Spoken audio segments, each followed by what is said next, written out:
ঢাকা বাণিজ্য মেলা হচ্ছে একটি আন্তর্জাতিক বাণিজ্য মেলা। এখানে দেশীয় স্টলের পাশাপাশি বিভিন্ন দেশ থেকে অনেক রকমের পণ্য নিয়ে এই মেলাটি গঠিত হয়ে থাকে। মেলায় বাচ্চাদের বিনোদনের জন্য অনেক রকমের ব্যবস্থা করা হয়েছে। আমরা মেলায় গিয়ে কী করেছি এবং মেলা শেষে আমরা পূর্বাচলের কোথায় গিয়েছি, তো সমস্ত জিনিস আপনাদের সাথে শেয়ার করতে যাচ্ছি।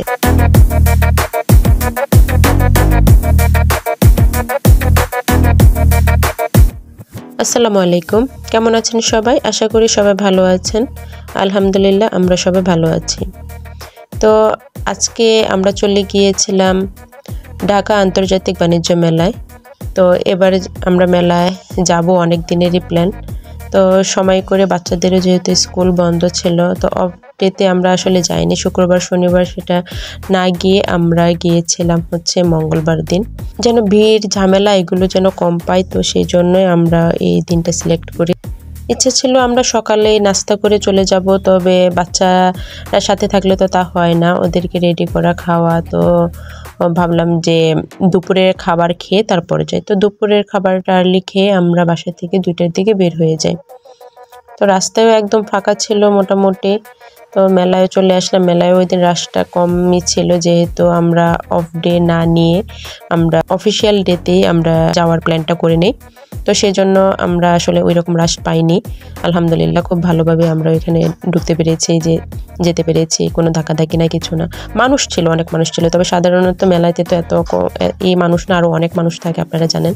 তো আমরা যতবারই গিয়েছি তখন অফ ডেতেই যাওয়ার কারণে অনেক ঝামেলা হতো, অনেক মানুষ, ট্রলি আমরা ঢুকতে পারতাম না, কিছু দেখতে পারতাম না। সেজন্য আমার মনে হয় যে এই ধরনের মেলা বা পাবলিক প্লেসে যে ধরনের পার্ক বা কিছু অনুষ্ঠান হয়ে থাকে, সেগুলোতে অফ ডেতে না যে অফিসিয়াল ডেতে যাওয়াটাই বেটার। তাহলে অ্যাটলিস্ট রিল্যাক্সে ঘোরা যায়, মানুষের একটু ভিড় কম থাকে। এই তো আমরা মেলার ভিতরে প্রবেশ করে ফেললাম। তো সবকিছু দেখে ভালো লাগছিল, সব নিট অ্যান্ড ক্লিন ছিল, মানুষজন একটু কমই ছিল। তো ঘুরতে পারছি, দেখতে পারছি, এটা জন্য ভালো লাগছিল। তো দোকানপাট এগুলো যা দেখছিলাম, দেশীয় দোকানপাটের সংখ্যাই বেশি, কারণ এখানে যতটুকু জানতে পেরেছি যে 362টি দোকান আছে সর্বমোট। তো এখানে দেশের যে দোকানগুলো, স্টলগুলো আছে, সেটি আছে আপনার 351টি, আর বাকি যে 11টি দোকান আছে সেগুলো হচ্ছে বিভিন্ন দেশের স্টল এসেছে। তো এখানে আসলে আমার যে ব্যক্তিগত যে মতামত, দোকানপাট দেখেছি বা পণ্য যেগুলো আমরা দেখেছি, তো এতটা মানসম্মত কোনো কিছু মনে হয় না। দেখতে পেরেছি সব কিছু মনে হচ্ছিল যে খুবই লো কোয়ালিটির।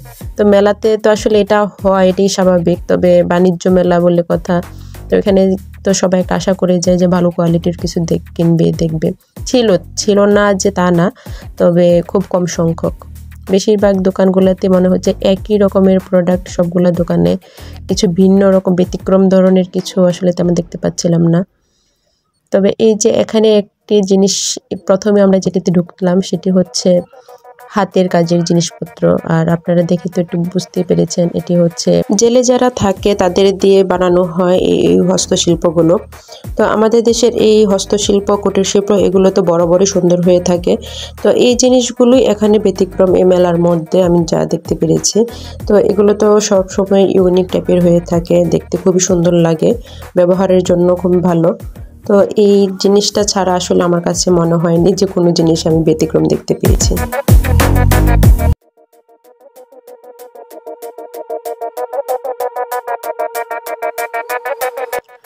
এই তো আমাদের কেনাকাটা শুরু হয়ে গেল।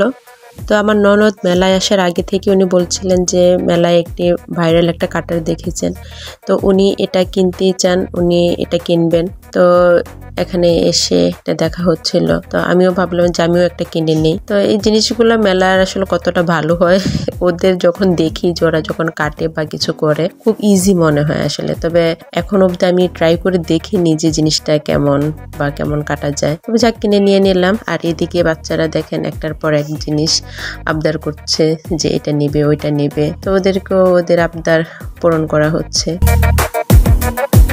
মেলায় আরেকটি জিনিস দেখে খুব ভালো লাগলো, এখানে দেখতে পাচ্ছেন একটি জুলাই চত্বর বানানো হয়েছে। মূলত এটা রিসেন্টলি যে স্বাধীনতাটা লাভ করেছে, তো সেখানে যারা আত্মহত্যা করেছে তাদের স্মৃতিকে কেন্দ্র করে এই চত্বর বানানো।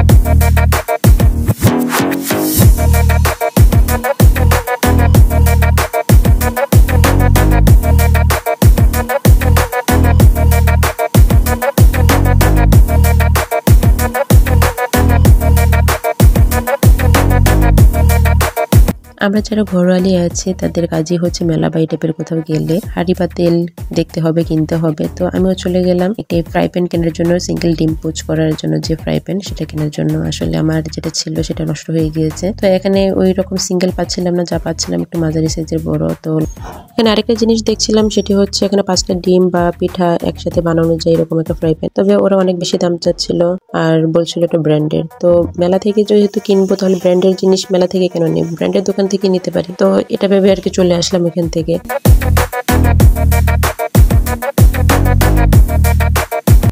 তো ঘুরতে ঘুরতে দেখা পেয়ে গেলাম টুইঙ্কেল টুইঙ্কেল লিটল স্টারের সাথে। তবে আসলে এটা কোনো লিটল স্টার না, এটা বিশাল বড় একটা স্টার ছিল। যাই হোক, বাচ্চারা খুব মজা পাচ্ছিল এটা দেখে। সবাই এখন ভিড় জমা করে ফেলেছিল, ছবি তুলছিল, ভিডিও করছিল। তো আমার মেয়ে তো দেখে অনেক খুশি, এত বড় একটা স্টার চোখের সামনে চলে আসলো। আমার ছেলেও চাচ্ছে হ্যান্ডশেক করতে, টাটা দিতে। তো ওরা খুব মজা করছিল, আমরাও ছবি তুলছিলাম, ভিডিও করছিলাম। কি মনে হচ্ছে আমার হাজবেন্ড কিছু কিনছে ওনার জন্য? একদমই না, উনি ওনার জন্য একটা সুতো কিনবেন না, তাও আবার মেলা থেকে তো নাই। কারণ মেলার কোনো জিনিস ওনার পছন্দ না, উনি আমাদেরকে নিয়ে আসে জাস্ট ঘুরো, দেখো, যদি কিছু পছন্দ হয় তোমাদের জন্য কেন, বাট ওনার জন্য কিছুই না। তো এটা আসলে কিনা হচ্ছিল আম্মু আব্বুকে গিফট করবে। তো আম্মুর খুব শখ হয়েছে যে উনি ওনার হাজবেন্ডকে একটি কোটি গিফট করবে পাঞ্জাবির উপরে পরার জন্য। তো ওই কালারটা নেওয়া হচ্ছিল আম্মুর বোরকার সাথে যেন সেটা ম্যাচ হয়, বাট আনফরচুনেটলি সেটা কিনা হয়নি। এটার কোনো সাইজ পাচ্ছিলাম না। আব্বু তো মাশাআল্লাহ অনেক লম্বা, তো হেলদি, আর ওটার জন্য সাইজ পাচ্ছিলাম না। তো নেক্সট টাইম অন্য আরেকটা কালার পছন্দ করে কেনা হয়েছিল। তো আম্মু হ্যাপি ছিল যে আম্মু আমার হাজব্যান্ডকে কিছু একটা গিফট করছে। আর আমিও সেটাই ভাবি যে আম্মু যখনই যেখানে যায় আব্বুর জন্য জিনিস খুঁজে। আসলে এটা জেনেটিক্যালি আমিও পেয়ে গিয়েছি। আমার কাছে অল্প কিছু টাকা থাকলে সেটা মনে চাই যে আমি আমার হাজব্যান্ডের জন্য কিছু কিনি। কোথাও গেলেও আগে মনে হয় যে ওর জন্য কিছু কেনা উচিত, তবে আমার জন্য তো কিনবই, আর এটা তো মেয়েদের ধর্ম।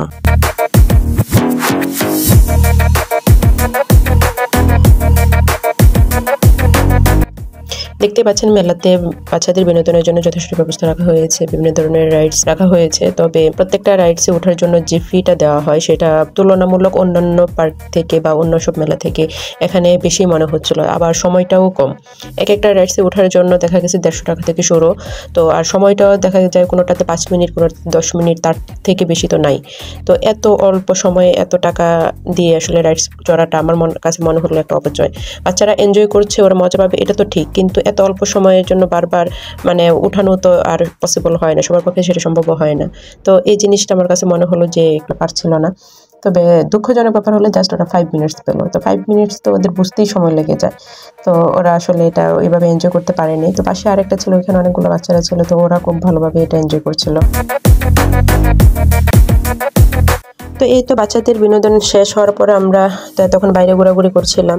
তো তারপর চলে যাই আমরা ভিতরে যে স্টলগুলো এসেছে ওইখানে দেখতে। তো এখানে কিছুক্ষণ ঘোরাঘুরি করে আমরা আমাদের টুকটাকি কিছু কেনাকাটা করি। তো করে আর বেশি দেরি করি না আমরা ওইখানে। তো সন্ধ্যা যেহেতু হয়ে যাচ্ছিলো, তো বের হয়ে যাচ্ছিলাম। আমাদের আরও একটা প্রোগ্রাম ছিল যে ভাবলাম আম্মুকে নিয়ে তো কোথাও বের হওয়া হয় না, আম্মু যেহেতু ট্রিটমেন্টের জন্য এসেছে, তো আম্মুকে নিয়ে আর কি বের হয়েছিলাম মেলার জন্য। তো আম্মু একটু ঘুরলো, ঘোরা শেষ করে আমার ইচ্ছা ছিল যে পূর্বা চলে যাব আমরা। তো সেজন্য আর বেশি দেরি করি না, ওইখানে মোটামুটি একটু ঘোরাঘুরি করে আমরা খাওয়া দাওয়া, এখানে হালকা পাতলা, ভিতরে কোনো খাবারই খাই নাই আমরা, কারণ আমরা তার আগে অনেকবার ভুক্তভোগী যে যতবারই খাবার কিনতে গিয়েছি ততবারই আমরা ঠকেছি। ভালো তেমন খাবারও না, তার মধ্যে এত দ্বিগুণ দাম দেখে। তো এই আমরা বাইরে চলে আসলাম, এখন বের হয়ে যাওয়ার পালা আমাদের। এখন যে সেকেন্ড যে প্ল্যানিং আছে তো সেটাই আর কি এখন করব, আমরা পূর্বাচল চলে যাব। তো এখানে এই তো মেলা শেষ করে আমরা চলে আসলাম পূর্বাচল বরুলিয়া চত্বর, ভাইরাল শাকিলার হাঁসের মাংসের ও চাপটি খাওয়ার জন্য। তো তার আগেও আমরা একবার এখানে এসেছিলাম, তখন মাংস রান্না করা হয়নি। তো অন্য আরো অনেকগুলো এখানে দোকান আছে, ওইখানে আমরা ওইটা থেকে খেয়েছিলাম, তো ওইটা ভালোই লেগেছিল আমাদের।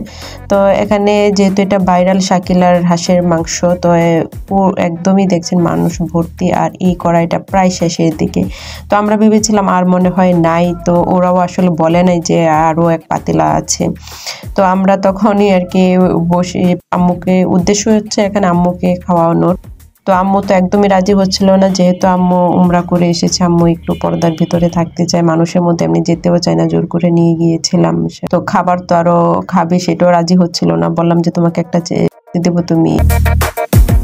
এই দেখেন অবস্থা, আমাদের খাওয়া শেষ আর কড়াই ভর্তি মাংস চলে আসলো। আসলে আমরা যদি জানতাম যে হ্যাঁ আরো মাংস আছে, বা ওরা যদি বলতো, তাহলে আমরা ওয়েট করতাম।